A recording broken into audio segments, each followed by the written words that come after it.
Alors après 2 cycles d'apéro-conférences sur les pouvoirs du langage, aujourd'hui, on va tester une nouvelle formule. Une question, la féminisation du langage, utile ou futile. 2 invités pour en discuter avec nous ce soir. Une équipe d'animation composée de 3 personnes, Adoma, Malko et la participation du public. Pour inaugurer ce nouveau cycle, on a choisi de porter la discussion sur la langue, parce que c'est le dada de la Maison de la Francité. Et aussi, ça fait à peu près 1 an tout juste que la question de la féminisation a été propulsée sur la scène médiatique. On y reviendra. Pour le moment, permettez-moi de vous présenter Adoma, qui animera ces rencontres avec moi, et Malko. Alors, Adoma Ba est ambassadrice de l'expression citoyenne au sein d'AEC, ambassadeur de l'expression citoyenne, partenaire de la Maison de la Francité. Elle croise le chemin de cette organisation de jeunesse en 2015 dans le cadre d'une compétition interscolaire de joutes verbales dont son équipe sort victorieuse. Commence alors pour Adoma une belle aventure dans les écoles secondaires où elle organise des débats et anime des ateliers pour encourager les jeunes dans la prise de parole et dans le développement de la confiance en soi. Elle est aussi une des 2 instigatrices du projet Québec, un projet de rencontre à travers les joutes verbales entre jeunes Québécois et Bruxellois. Alors aujourd'hui, Adoma, en guise d'introduction, tu nous as préparé une petite démonstration. Alors, utile ou futile la féminisation du langage ? Cher public, elle défendra tour à tour, en 1 minute, chaque position. Et dès la fin de son intervention, vous serez sollicité. Adoma. Alors merci Tamara pour cette belle introduction. Mesdames, messieurs, toutes et tous ici présents, aujourd'hui, je vais vous faire part de l'importance de la féminisation du langage. Tout petit, on apprend aux enfants que le masculin l'emporte sur le féminin. Et par la suite, tout naturellement, ils constatent que dans la société aussi, c'est le mâle qui l'emporte sur la femelle. Et ça, c'est scandaleux. Notre manière d'écrire reflète très bien notre société patriarcale. Aujourd'hui, nous savons que le langage a un impact considérable sur la pensée. C'est pour cela que nous nous devons de la rendre plus juste et plus égalitaire. C'est ainsi que progressivement, on pourra créer un changement dans notre manière de penser. Alors, certains et certaines me diront que c'est sans importance. Et pourtant, ça commence toujours avec les petites choses. Ce sont toujours elles qui parviennent à s'infiltrer dans nos esprits sans le moindre soupçon. On va même jusqu'à s'adresser à une femme en tant que « Madame le Président ». Et pourtant, à un homme, dire « Monsieur la Présidente », c'est complètement absurde. Alors rejoignez-moi dans cette lutte pour un langage inclusif, afin de permettre à tous, hommes, femmes, filles et garçons, de se sentir entiers et entières, et inclus non seulement dans la langue française, mais aussi dans la société. Merci.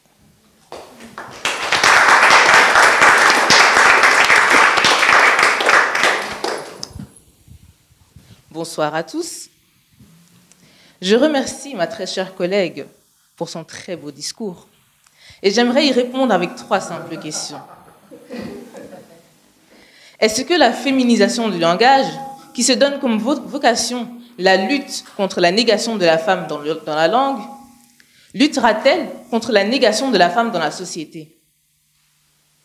Est-ce qu'elle réduira les inégalités de salaire entre hommes et femmes? Ou peut-être aura-t-elle un impact considérable sur les stéréotypes liés au genre? Non, non et non. Rien de tout cela. Concrètement, ça rendrait la langue française plus compliquée, comme si les nombreuses exceptions et règles de grammaire ne suffisent pas. J'ai plutôt l'impression que les femmes s'ennuient. En effet, elles se créent une fausse vocation. Elle ajoute un petit point joli entre un E et un S. Tout, juste pour faire joli, imprononçable, mais beau à ses yeux. Tant que ça irrite le monde. Et pendant ce temps, ailleurs dans le monde, il y a des femmes qui se battent pour de vraies causes, qui se battent afin de pouvoir circuler librement sans devoir être accompagnées comme un petit enfant. Elles se battent pour le simple droit de pouvoir exister. Là sont de vrais combats dignes de ce nom. Alors, c'est pour cela que j'ai dit non à la féminisation du langage et oui aux combats qui auront un réel impact sur la vie des femmes. Merci.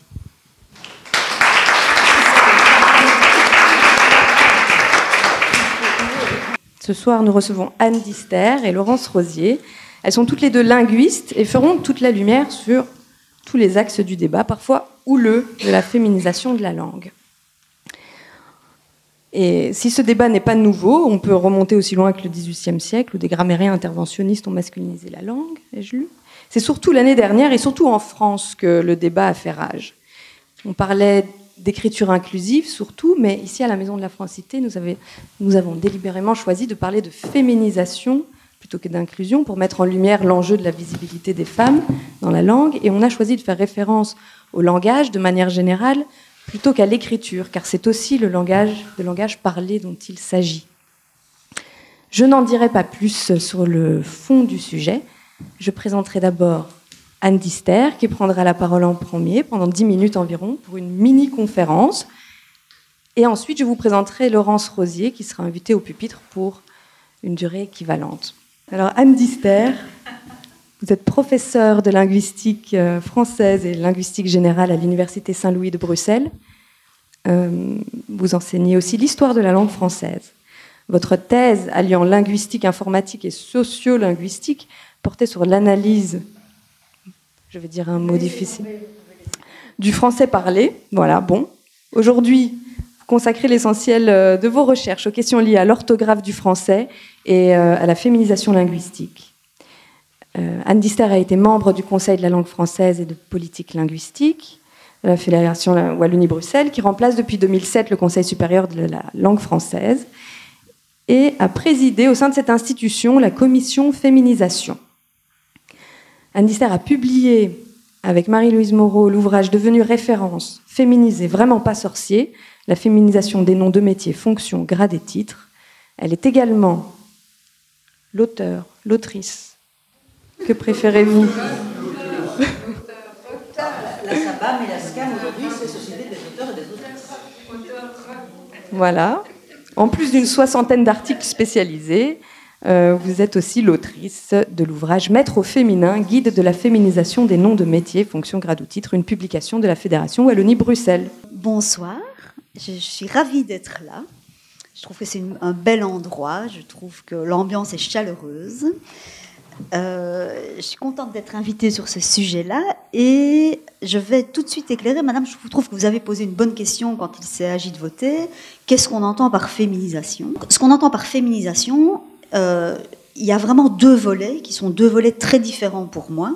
C'est la féminisation des mots, qui, elle, est une préoccupation très, très ancienne, contrairement à l'autre volet. Donc, ce qu'on appelle la féminisation des mots, c'est la féminisation des noms, des grades, des fonctions. L'idée, c'est que quand on parle d'une femme en particulier, l'étiquette qu'on va lui attribuer est une étiquette au féminin. Et donc, on dit d'une femme qu'elle est avocate et pas un avocat, de l'ambassadrice qu'elle est ambassadrice et pas madame l'ambassadeur, etc., etc. Et donc ça, c'est une question qui est une question très ancienne, dans les préoccupations des politiques linguistiques en tout cas. Et en Belgique, on a légiféré en 1993, il y a un décret sur la féminisation qui demande aux administrations, quand on parle d'une femme en particulier, de mettre une étiquette au féminin. Alors pourquoi on demande ça ? En fait, on demande juste d'être un peu cohérent avec ce qui se fait dans la langue depuis toujours. Quand on regarde l'histoire du français, chaque fois qu'il y a eu des femmes qui ont exercé des professions, dans les anciens textes, on parle d'elles au féminin. il y a des tisserandes, il y a des marchandes, et même pour les professions dites prestigieuses, il y a des régentes du roi de France, et il n'y a aucune femme qui, ayant exercé cette profession-là, a été appelée régent du roi de France. On a toujours féminisé. Et donc c'est un processus normal dans la langue, quand on parle d'une femme, de mettre le mot féminin. Là où ça commence à changer, c'est au XXe siècle, quand les femmes, pour toute une raison de remodelage de la société, après la Première Guerre mondiale notamment, accèdent à des professions auxquelles les femmes n'accédaient pas auparavant. Et donc, effectivement, on peut dater, c'est assez la première femme qui a un diplôme d'avocat, qui peut... Voilà, tout ça.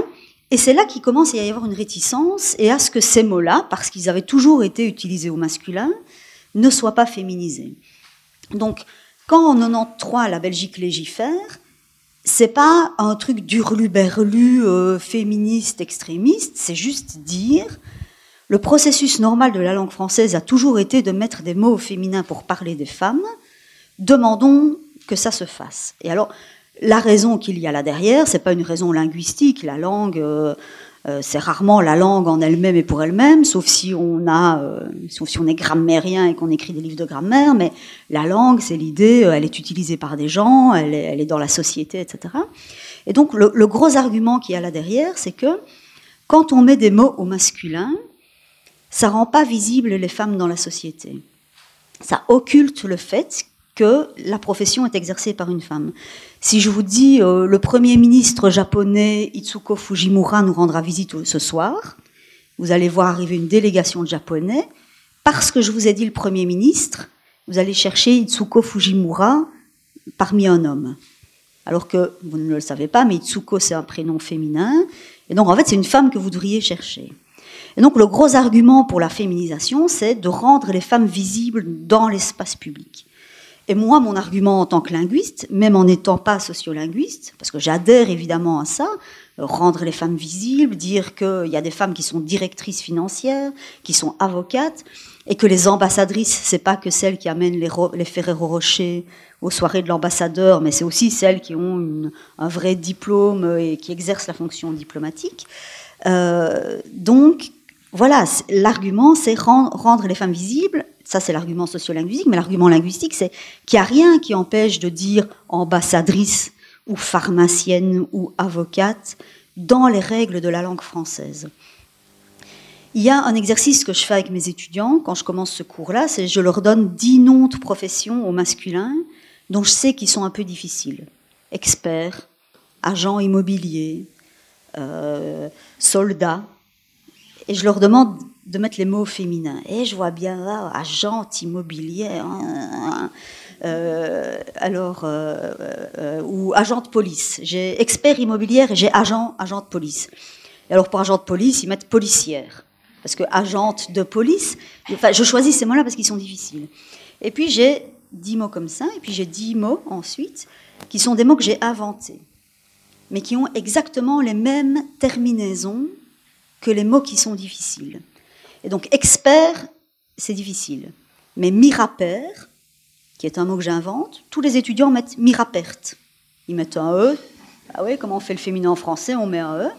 Et donc ça leur pose aucun problème. Et je dis, mais miraperte, alors ils me disent, ça veut dire quoi? Je dis, on verra après le sens. Et donc, ils mettent miraperte, et vraiment, je calque les terminaisons, je les mélange un peu, parce que je suis une prof intelligente, et donc je fais bien ça. Et donc, toutes ces terminaisons qui sont difficiles sur certains mots, quand elles sont pour des mots qu'ils ne connaissent pas, le féminin se fait tout seul. Et donc, pour eux, c'est quand même du coup, c'est la preuve que le problème, c'est pas un problème linguistique, c'est un problème de représentation, c'est un problème d'habitude, c'est un problème... Angela Merkel, la toute première fois en français, elle a été chancelier. Et puis, il suffit qu'on entende chancelière, et oups, et c'est parti. Soldat, ça c'est aussi, avec la guerre du Golfe, assez bien répandu. Palin, là, comment est-ce que c'est? Le gouverneur d'Alaska. Comment est-ce que c'est? Palin? Sarah Palin? Voilà. Eh bien, la gouverneure est assez bien passée. C'est vraiment... Et alors, voilà, c'est une question d'habitude. C'est pas un problème dans le système de la langue de féminiser les noms de profession. Et donc, en 93, il y a eu, alors on n'avait pas Facebook, on n'avait pas tous les réseaux sociaux qu'on a, mais j'ai beaucoup de témoignages c'était l'époque où les gens écrivaient aux journaux, et où les journaux publiaient les courriers des lecteurs. Et donc, j'ai des tas d'attestations de courriers des lecteurs qui sont offusqués, qu'on puisse mettre une écrivaine au féminin. Alors l'idée, c'est que dans écrivaine, c'est pas beau. Quand on est linguiste, c'est beau, c'est laid, ça veut rien dire. Mais dans le mot écrivaine, il y a vaine, la vanité. Et alors on dit, mais et dans écrivain, il n'y a pas vin? Voilà. La première femme qui a été doyenne en psychologie à l'université de Liège, elle a tenu à se faire appeler Madame Le Doyen. Et quand Marie-Louise Moreau, ma collègue, lui dit « Mais pourquoi tu veux pas doyenne ?»« Ah non, doyenne, ça me vieillirait trop. » Et donc, pour toutes ces questions-là, on a Amélie Nothomb, elle ne veut pas être appelée une écrivaine. Enfin, on a des réticences qui sont un peu... enfin, voilà, moi je peux les comprendre. C'est comme enlever l'accent circonflexe sur le i, sur le u, j'y tiens, ok, t'y tiens. Mais c'est pas lié, en tout cas, à ce que permet le système de la langue française. Le système de la langue française, il permet qu'on féminise, et je le redis par ailleurs, c'est ce qui s'est toujours fait dans l'histoire de la langue française. Donc, ce que je voulais dire, en tout cas, courrier des lecteurs en 93, les gens s'offusquent, etc., etc. En 2005, on fait un nouveau guide de féminisation, on a aussi plein de courriers. C'est quoi ces histoires que vous nous proposez? Chef, C-H-E-2-F-E, on va tuer la langue française. Procureur avec un E, ça c'est bien une histoire de Québécois, etc., etc. On a beaucoup de courriers des lecteurs. En 2004, on publie, et je regrette un peu parce que le service de la langue française a fait livrer 50 guides pour vous, mais qui visiblement ne sont pas arrivés. Ouais. Donc en 2004, on publie une mise à jour du guide de féminisation. Et donc, cette mise à jour, c'est, voilà, il y a des nouveaux mots qui entrent dans la langue. En 93, il n'y a pas beaucoup de youtubeurs, ni de youtubeuses, ni de vapoteurs, là, pour les cigarettes électroniques. Donc, on met à jour le guide. Et comme j'ai fait le guide, donc je sais qu'il va paraître, et je dois rendre je vais avoir un colloque à la fin de l'année. Et ce que je propose comme sujet pour le colloque, c'est d'analyser les réactions suite à la publication du nouveau guide. Faire une petite étude sociolinguistique sur, je sais quelles sont les réactions en 93, en 2005, quelles sont les réactions aujourd'hui. Et donc j'ai dû changer de sujet de communication parce que les réactions à ce sujet, il y a eu 1 ou 2 articles dans la presse, un peu sous ce format-ci, pour et contre. Dans la Libre Belgique, c'était moi pour, donc voilà.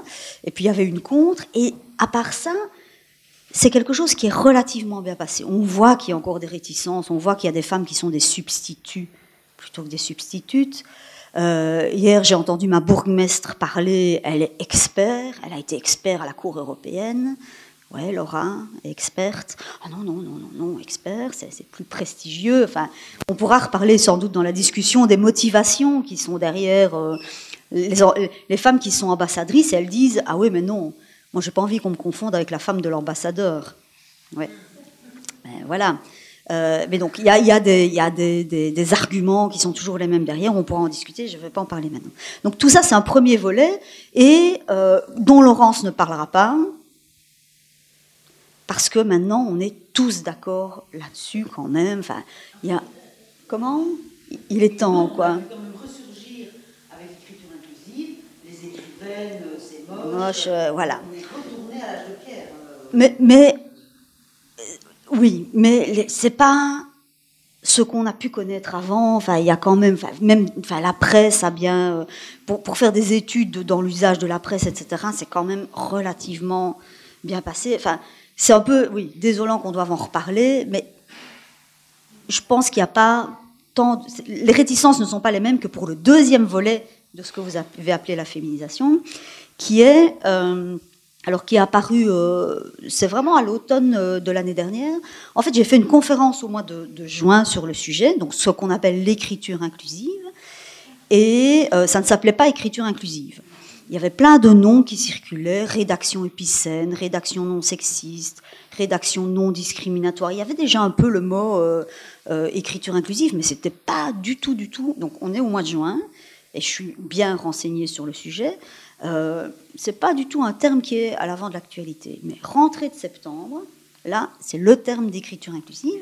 Et donc, ce qu'on entend par écriture inclusive, c'est inclure les hommes et les femmes, et là, c'est dans les textes.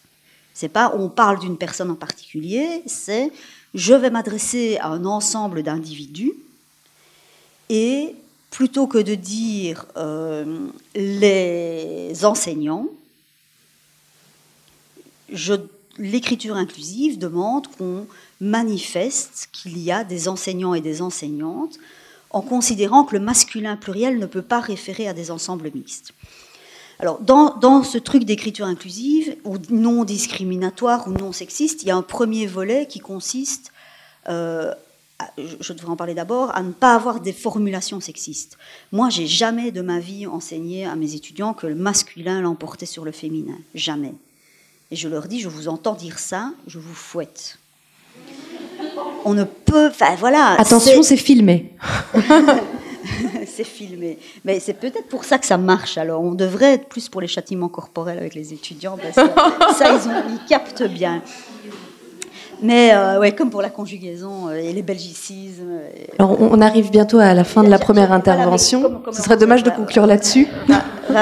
Non. Et donc, il y a tout le premier volet qui est de ne pas utiliser des formulations sexistes. Et donc, le masculin l'emporte sur le féminin, c'est pas comme ça qu'on dit. On dit l'accord se fait au masculin. Et on confond pas deux plans différents, parce que quand on parle de table et de chaise, on ne parle pas d'être féminin ou d'être masculin. On parle de grammaire et de mots qui sont au masculin ou au féminin. Et donc l'accord se fait au masculin.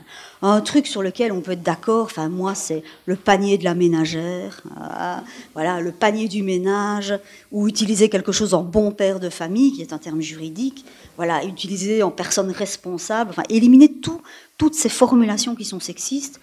Voilà. Et l'autre volet de l'écriture inclusive, c'est de considérer que, c'est ça que refusent les gens qui pratiquent l'écriture inclusive, c'est que le masculin pluriel peut renvoyer à des ensembles mixtes. Et donc, c'est là que le Conseil de la langue, qui a toujours été très à l'avant-plan et pour la féminisation, dit l'écriture inclusive, attention. Alors, on voit bien que ça part d'une... Donc, c'est là que... Mais je ne pense pas quand même que ce soit futile, pour répondre à votre question. Je ne pense pas que c'est une question futile, parce que c'est une question d'égalité d'hommes et femmes, de visibilité aussi des femmes dans la société, assurément. Mais moi, je ne suis pas d'accord qu'on dise que, quand on dit sur un quai de gare, les voyageurs à destination de Liège doivent se rendre sur le quai 5, les voyageuses restent sur le quai 3 parce qu'elles ne savent pas qu'on leur parle. C'est un vieil usage de la langue, et c'est pas un usage machiste des académiciens, etc., on pourra y revenir, que l'accord, pour des groupes mixtes, ou pour des noms qui sont des noms masculins et féminins, que cet accord se fasse au masculin pluriel. C'est un usage très vieux de la langue, c'est l'usage majoritaire de l'ancien français et du moyen français.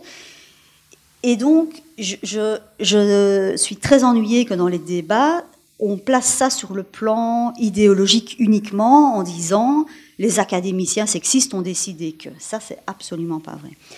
Mais par contre, que dans une conférence, quand on commence à parler, on dise chers mesdames et messieurs, ou chers amis et chères amies, etc., parce qu'on s'adresse aux deux, voilà, que l'on fasse ce genre de choses. J'imagine que la discussion va être d'ailleurs plus sur ce volet de l'écriture inclusive et de comment on le fait que sur le premier volet de Une femme est ambassadrice. Voilà, donc je vais m'arrêter, j'ai encore beaucoup de choses à dire, mais je reparlerai après. Oui, bien sûr. Merci. On va en garder sous le coude.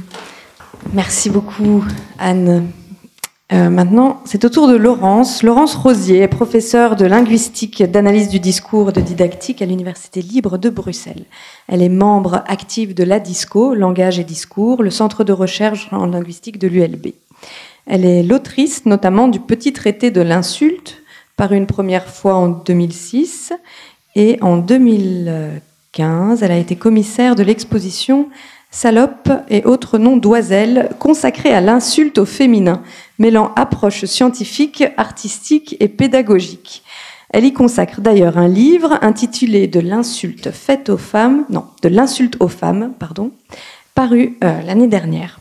Elle anime depuis l'été dernier aussi une chronique langagière dans la Revue Nouvelle et y a d'ailleurs consacré, dans le 2e numéro de cette année, un article intitulé « Écriture inclusive, j'écris ton nom ».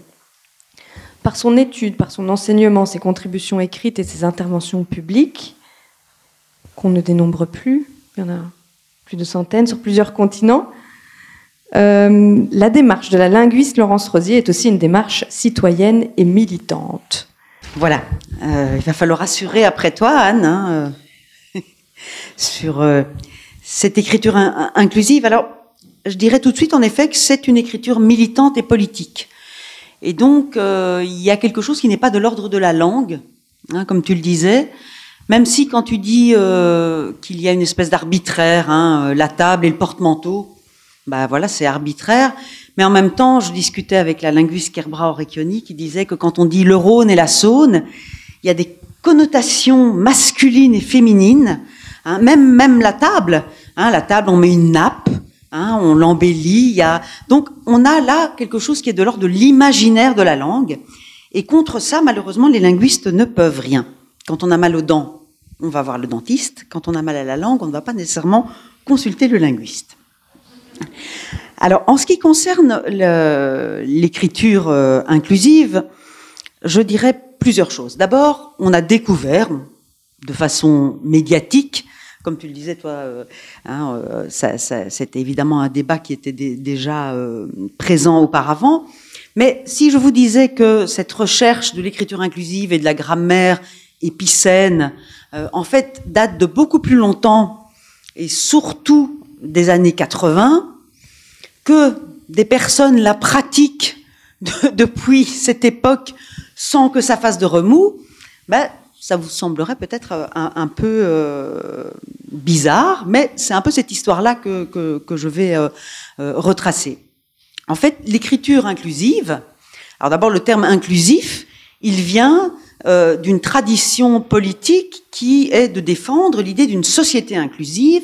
Alors au départ, ça n'a rien à voir avec la langue. La société inclusive, c'est intégrer les personnes à mobilité réduite et les personnes à besoins spécifiques. Autrement dit, comme on disait avant, les handicapés, hein, de façon large. Et là, je pense que on respecte les personnes, parce que souvent, quand on parle d'écriture inclusive, on parle de politiquement correct, de novlangue, etc. Là, dans l'idée d'inclusif, il y a un respect des personnes qui ne se sentaient pas, alors je vais pas dire intégrées, parce que l'intégration, c'était finalement, je veux pas voir ton handicap, on est tous égaux. L'inclusion, c'est de dire, on reconnaît la diversité de toutes les personnes et leur vulnérabilité. Et cette vulnérabilité, on essaye de, si vous voulez, la négocier en société. Et si je parle de cette notion d'écriture inclusive, c'est aussi parce que dans les années 80, vous avez un peu l'explosion de ce qu'on appelle les gender studies, les études de genre. C'est-à-dire, on commence à se dire que finalement, hein, dans un grand nombre d'approches d'objets, notamment universitaires, eh bien, on a peut-être toujours adopté le point de vue masculin. L'histoire littéraire, on a toujours étudié plus de grands hommes que de grandes femmes. D'ailleurs, on ne dit pas grande femme, on a l'impression qu'on va avoir une femme qui mesure 2 mètres. Hein, les grands hommes, on voit que il peut être tout petit, mais Toulouse-Lautrec, mais il peut peindre de manière magnifique. Et donc, il y a à ce moment-là une nouvelle vision qui fait jour, mais évidemment, il y a les féministes qui défendent cela, mais on oublie que dans les gender studies, il n'y a pas que les féministes. Il y a ce qu'on appelle aujourd'hui, alors on en rigole, mais on oublie quand même la manière dont ces personnes ont été traitées, je dirais pendant des siècles, et sont encore traitées aujourd'hui dans certains pays de manière ignoble. C'est la communauté LGBTQI, les lesbiennes, les gays, les personnes transgenres, etc. Et donc, à partir de là, dans les années 80 déjà, vous avez par exemple le combat de certaines lesbiennes, écrivaines, qui disent, de toute façon, nous, on va changer, le générique, ça va maintenant être le féminin. puisqu'on a vécu au masculin générique, il, même s'il y avait des femmes, c'était générique, ben maintenant, nous, on va dire elle partout. Inversons les choses. On voit évidemment que, par rapport à ce que disait Anne, c'est une position qui est politique et qui n'est pas liée à l'histoire de la langue et à ses usages. D'accord ?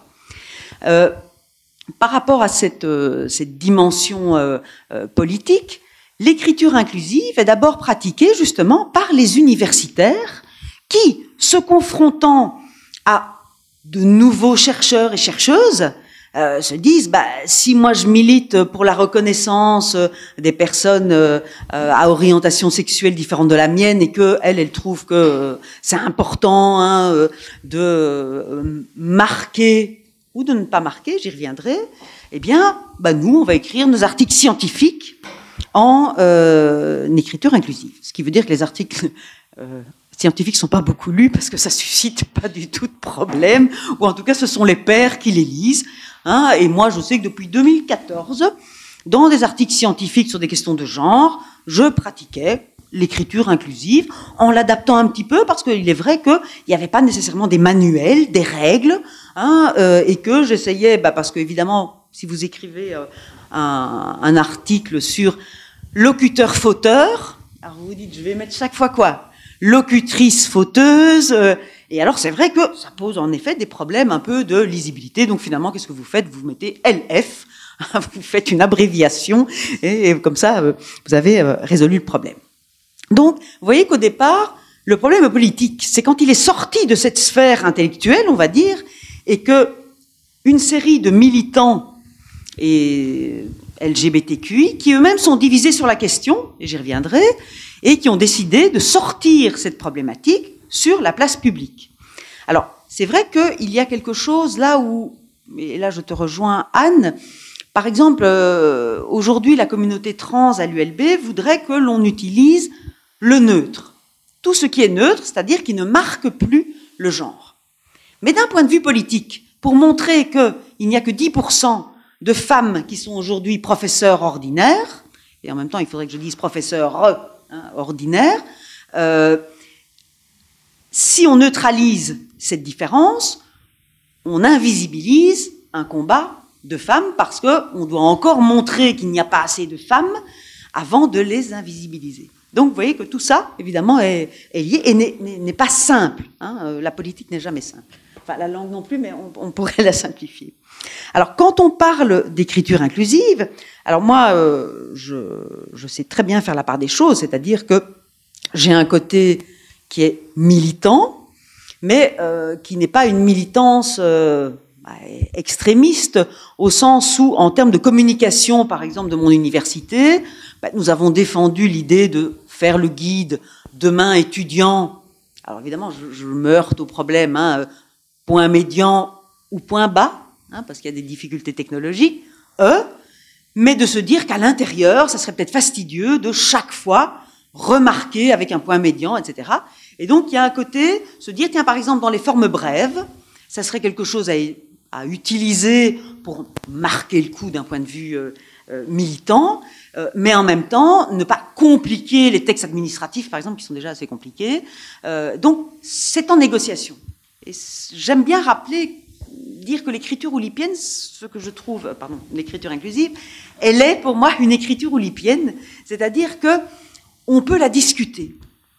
Et je pense que ça ravive quelque chose dans le rapport à la langue, et qu'on a beaucoup connu avec la féminisation, qui est la variation. En fait, on a un conservatisme par rapport à la langue, parce qu'on voudrait qu'il y ait un mot, une chose, qu'il y ait un mot, une orthographe. Mais c'est pas comme ça que les choses fonctionnent. On vient d'une langue qui fonctionnait sur la variation. On est dans la variation, simplement de prononciation déjà. Et cette variation est très difficile à accepter. Alors évidemment, la variation doit s'accommoder de la communication.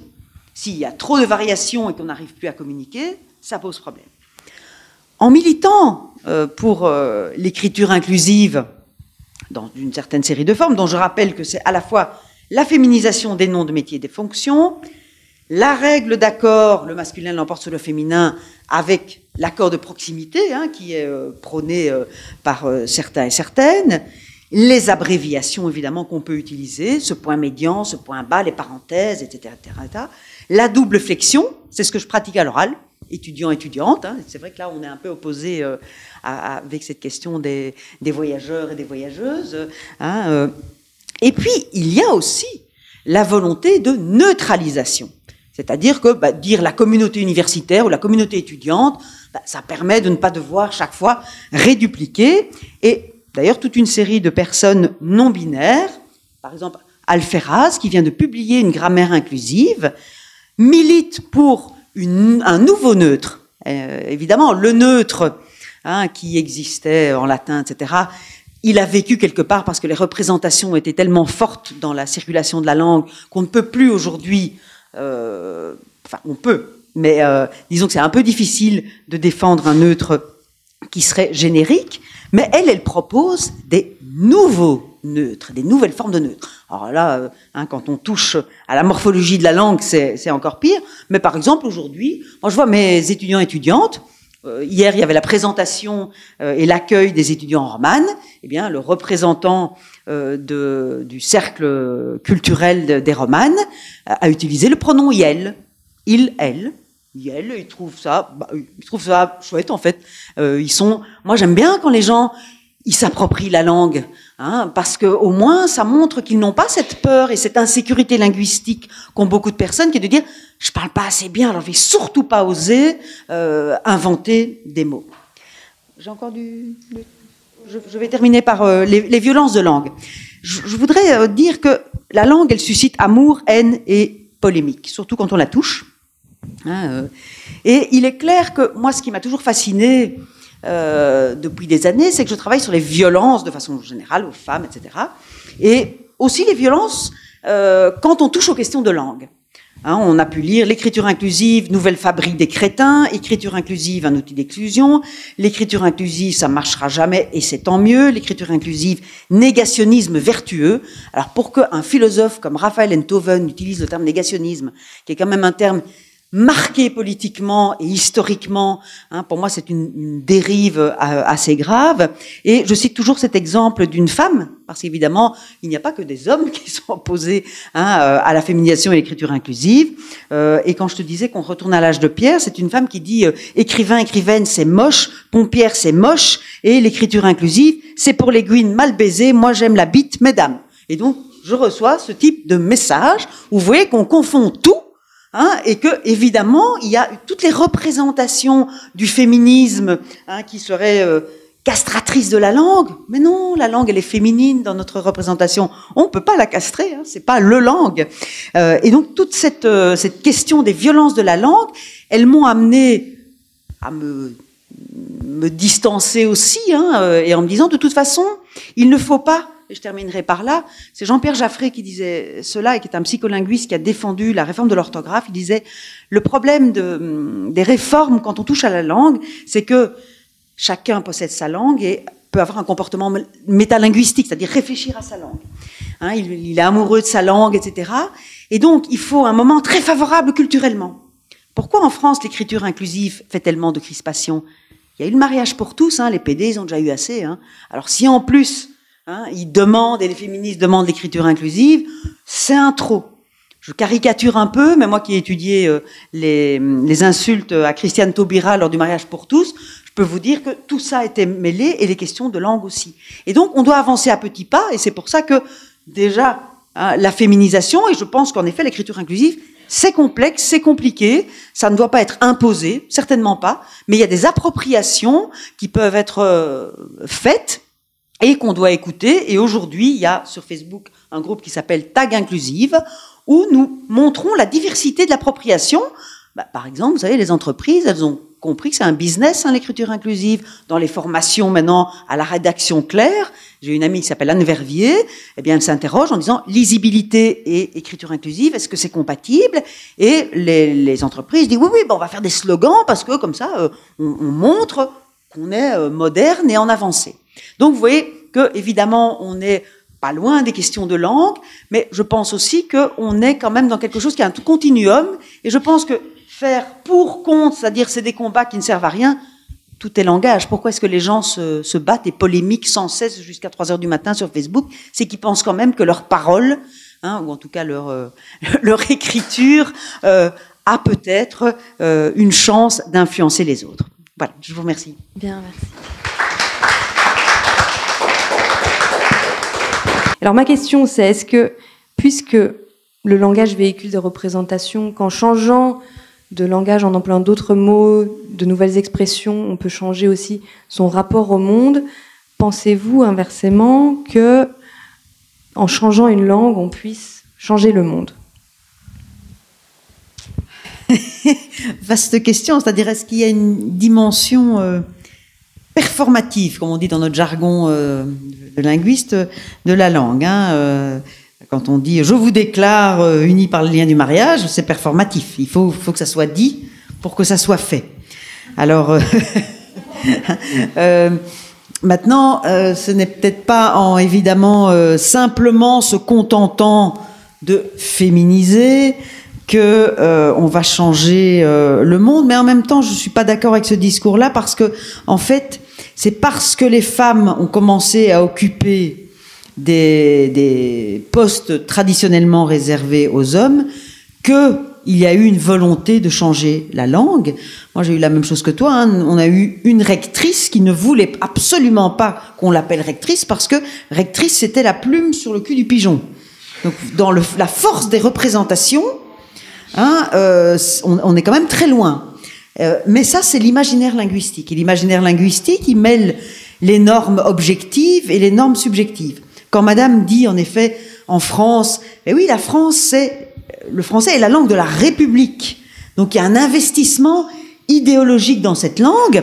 Alors après, évidemment, que tout le monde parle français, évidemment, la Révolution française a éradiqué tous les, entre guillemets, pas toi, mais tous les combats, des Bretons, des Corses, etc. Il y a des années, il y a eu une étude sur les langues minoritaires en France qui a été menée, puisqu'il y avait une volonté de reconnaître en fait les autres langues qui étaient parlées en France. Je crois qu'il y en avait 80. Ils ont abandonné le projet parce que mettre les noms de rues en 80 langues, où il y avait l'arménien, l'hébreu, l'arabe, le breton, ils se sont dit, on va peut-être rester comme ça. Il y a une idéologie nationale de la langue. Alors, il y a le rapport entre langue et tout ce rapport entre langue et société, ce que la langue permet de représenter dans la société.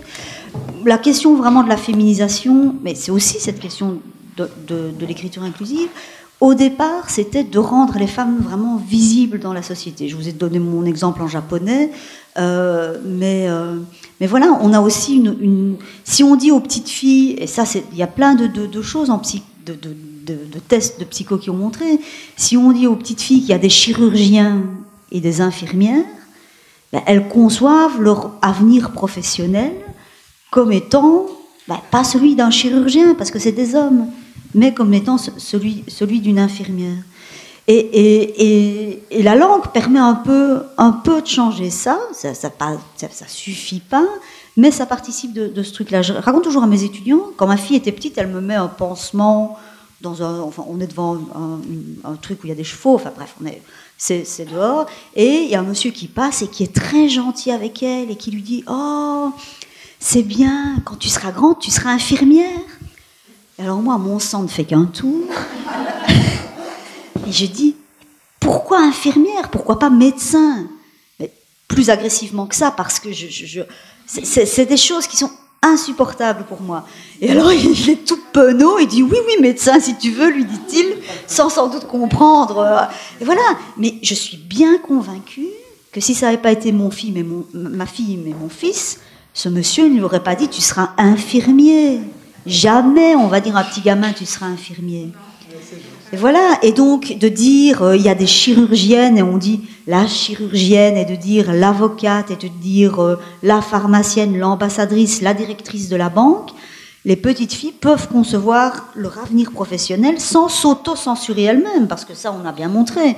Enfin, je veux dire, une médecin, pardon, je finis juste, parce qu'on a bien montré que c'est pas, enfin, à l'université, il y a plus de filles que de garçons, il y a plus tout truc confondu, pas en romane. Si, en romane aussi, mais pas en ingénieur. Mais voilà, toute inscription confondue de toute section, il y a plus de filles que de garçons. Quand il s'agit de faire il y a plus d'assistantes que d'assistantes, il y a plus de doctorantes que de doctorants. Et puis dès qu'on passe le cap où il faut devenir chargé de cours, et puis professeur ordinaire, puis doyenne, puis rectrice, eh ben là, ça s'inverse, mais parce que, pas que parce que c'est un monde patriarcal et de ça, parce que les filles elles-mêmes ont tendance à s'auto-censurer, à pas se permettre, etc., etc. Et donc quand on présente le monde comme étant ouvert autant aux filles qu'aux garçons, toutes les possibilités de progression de carrière autant aux filles qu'aux garçons, on se construit sa future carrière professionnelle autrement. C'était en ça que c'était un vrai combat dans les années 80, 90, etc. Enfin, voilà. Est-ce que toutes ces crispations auxquelles on assiste, et j'en fais partie, moi je m'enflamme avec des amis aussi sur ces questions-là, est-ce qu'elles ne sont pas dues au fait qu'il y a une volonté de gérer collectivement, d'imposer les choses, de mettre des standards? Si on laissait un peu de flottement, allez, les plus vieux vont encore écrire comme ils ont appris à l'école en faisant l'accord avec le COD qui précède, s'il précède, etc. Et on les laisse faire, les jeunes vont faire autrement. Alors c'est sûr que la langue, il faut quand même se mettre d'accord pour se comprendre, mais il y a quand même une possibilité de jeu. Et donc ma question c'est, laissons la langue respirer.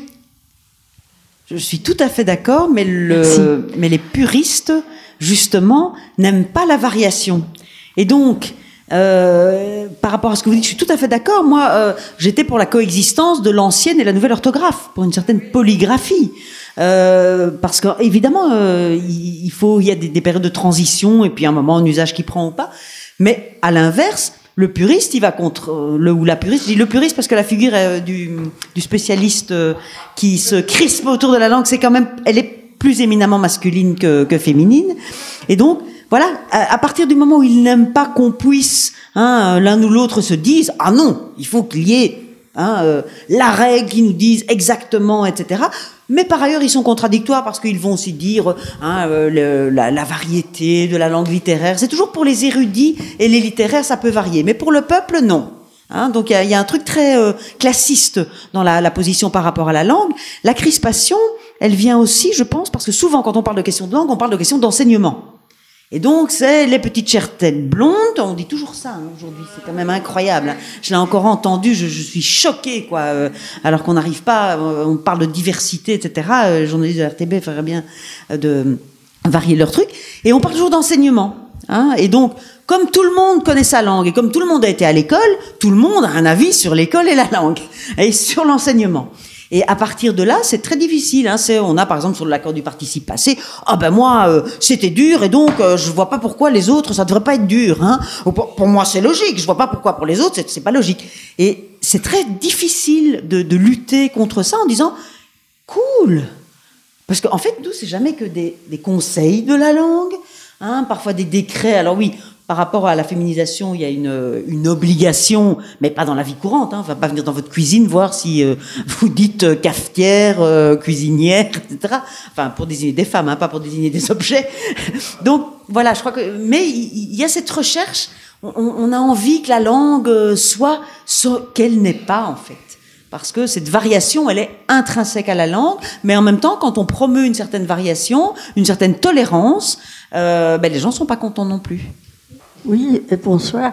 J'ai l'impression qu'on discute trop sur les faits, alors qu'il faut aller de l'avant, il faut le faire.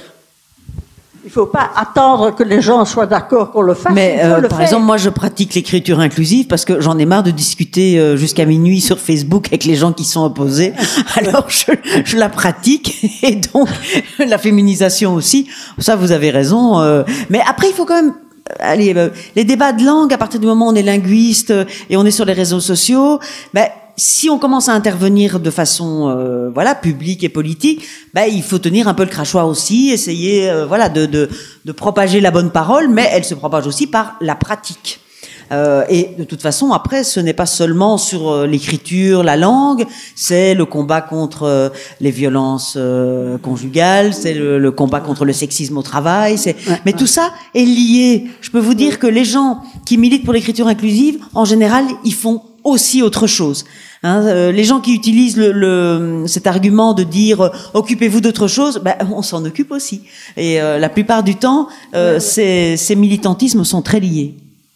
Quand j'étais jeune, bon, je suis née à Anvers, j'avais des cours de néerlandais, et à un moment donné, je crois que c'était en 67, il y a eu le nieuwe spelling. Et à l'école, tout le monde était d'accord parce que toutes les lettres doubles étaient gardées quand c'était une syllabe fermée et tombaient. Mais je ne sais pas si les adultes ont fait un tel soin là-dessus. Les jeunes à l'école étaient très contents pour leur dicter. Mais est-ce que dans des autres langues, quand on fait des féminisations, des améliorations, circonflexes, etc., ça fait autant de tollé qu'en français? Non. Mais la féminisation, c'est pas exactement la même chose que l'orthographe, parce que non. La féminisation, ça s'entend, voilà, c'est pas que écrire. Non, il y a vraiment, l'orthographe, le livre de François de Closet, le sous-titre, c'est Une passion française. J'ai des collègues linguistes qui travaillent sur l'orthographe, qui ont intitulé Orthographe mon amour. Il y a un rapport passionnel des francophones, pas que des Français, des francophones, à l'orthographe, et des francophones qui ont du mal avec l'orthographe. Voilà, et qu'on n'a pas dans les autres langues, et qui ont réformé, enfin l'italien et l'espagnol, ils sont pas moins attachés à leurs racines latines et grecques, et ils ont plus de PH depuis longtemps. L'orthographe de l'allemand, elle se réforme en concertation, pas que de l'Allemagne, mais aussi avec les pays germanophones, dans lesquels on pratique, l'Autriche et la Belgique germanophones, et la Suisse, il y a des concertations. Il n'y a pas cette crispation. Ça a été le cas pour le néerlandais, cette crispation sur l'orthographe, comme on la rencontre. Moi, j'avais aujourd'hui mon premier cours de linguistique générale. J'adore ce cours, j'adore les premières années qui débarquent, j'adore leurs représentations sur la langue, sur la nouvelle réforme de l'orthographe qu'on nous impose. Je leur dis, c'est 1990, vous n'étiez pas nés. Ah, enfin, voilà, c'est tous les ans des étudiants qui arrivent avec les mêmes représentations sur la langue, le même attachement, le même, catastrophe si on arrête d'accorder le participe passé avec avoir, alors que dans les faits, faut quand même bien leur dire sans être méchant qu'on sait très bien qu'ils ne le font pas. et voilà, on est des francophones. Non. André Gauss, il a, dans le petit livre qu'il a consacré à la réforme de l'orthographe, il dit, il y a dans tout usager, et sous-entendu francophone, un conservateur qui sommeille. Maison de la Francité.